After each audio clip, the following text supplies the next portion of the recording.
উপস্থিত আমাদের দৌলতপুরেরই সন্তান মানিকগঞ্জ জেলা বিএনপির কৃষি বিষয়ক সম্পাদক আমার ছোট ভাই লোকমান উপস্থিত। আসলে এখানে সব কিছু বলাই কষ্টকর। কোনো একটা সময় আজকের যে পীর সাহেব উনি আমার সন্তানের মতোই খুব বেশি আদর করত। বাজারে তার যে দোকান ছিল সেই দোকানের ভাত তার কর্মচারীরা খাইতো কি খাইতো না সেটার সুযোগই পাইতো না। আমরা থাকলে এটা পিটিক্স। যাই হোক, সেই পীর সাহেবের পুরুষ মোবারকে অনেকদিন পরে এখানে আসতে পেরে নিজেকে ধন্য মনে করছি এবং পীর সাহেবকে আমি ধন্যবাদ জানাচ্ছি। উপস্থিত আমার এক ছোট ভাই সাবেক যুবদলের সাংগঠনিক সম্পাদক দৌলতপুর আব্দুর রহিম। উপস্থিত আছেন আমাদেরই বিএনপির একজন নেতা আবার সাংবাদিক আমার ছোট ভাই ভিকু। উপস্থিত কলিয়া ইউনিয়নের যুবদলের সভাপতি আলতাফ হোসেন এবং সাধারণ সম্পাদক কবির হোসেন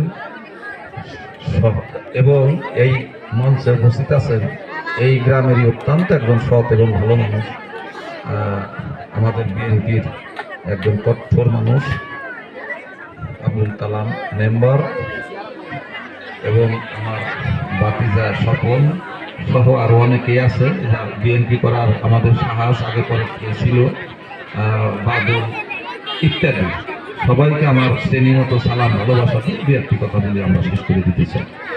আজকে এখানে আসলেই আসার কথা কারও ছিল, কিন্তু আসার কথাটা ছিল আগামীকাল।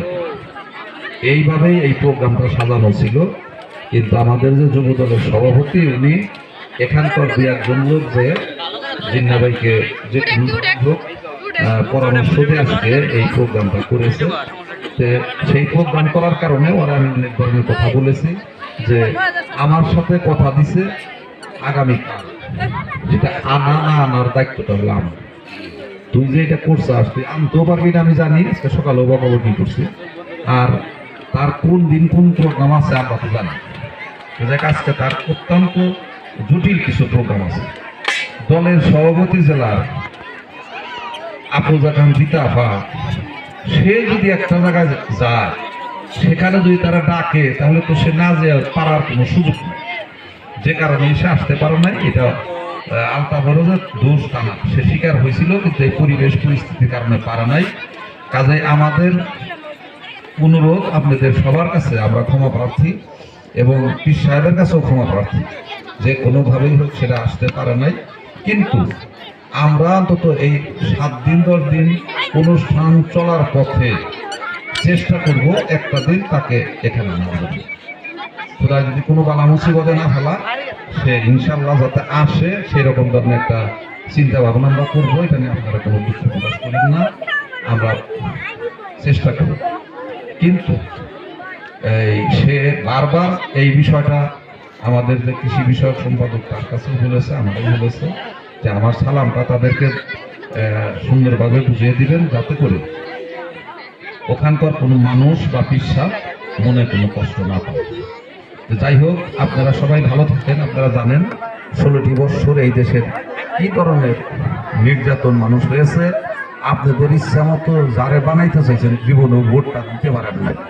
ওদের পরিকল্পনাটা ছিল একটা, কারে বানাইব না সিলেকশন করে এই মনোনয়ন দিছে, তারা ভোট কাইটা হোক মানুষ মাইরা হোক যেভাবে হোক তারা বানাইছে।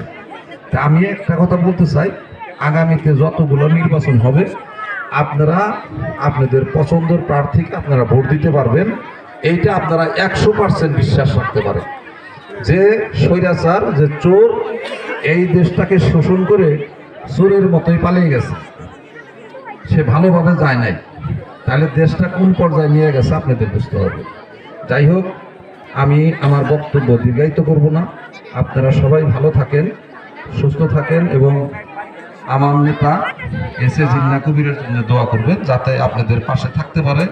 আগামীতে যাতে ধানের শীষ মার্কা নিয়ে এসে আপনারা জনগণ যারা আছে এটা গণজোয়ার সৃষ্টি করে এলাকার ভাবমূর্তি যদি বুঝাইতে পারে, তাহলে সে নেতা কাজ এবং কোনো কিছুর জন্য বলতে হয় না। এলাকায় থেকে যদি একটা নেতা সহযোগিতা পায়, একাই সে সহযোগিতা করতে আগ্রহ প্রকাশ করে। এইরকম একতা, ইউনিটি আপনারা রাখবেন। আগামীতে অবশ্যই সে মনোনয়ন পাবে এবং ধানের শীষে নির্বাচন করবে। তার পাশে থাকবেন সবাই।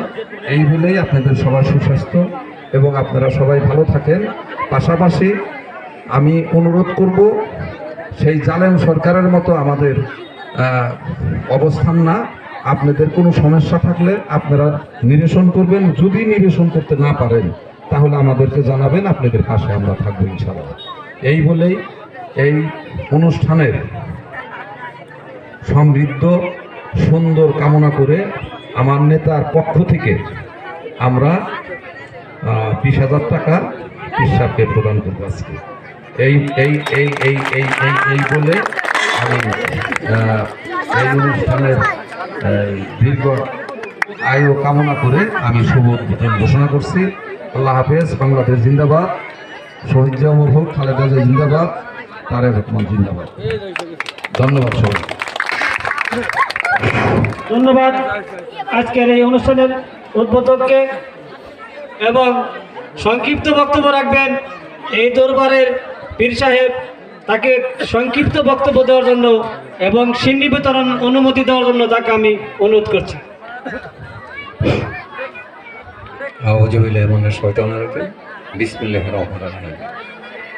তো আমার তো এরকম বক্তব্য দেওয়ার অভ্যাস নাই।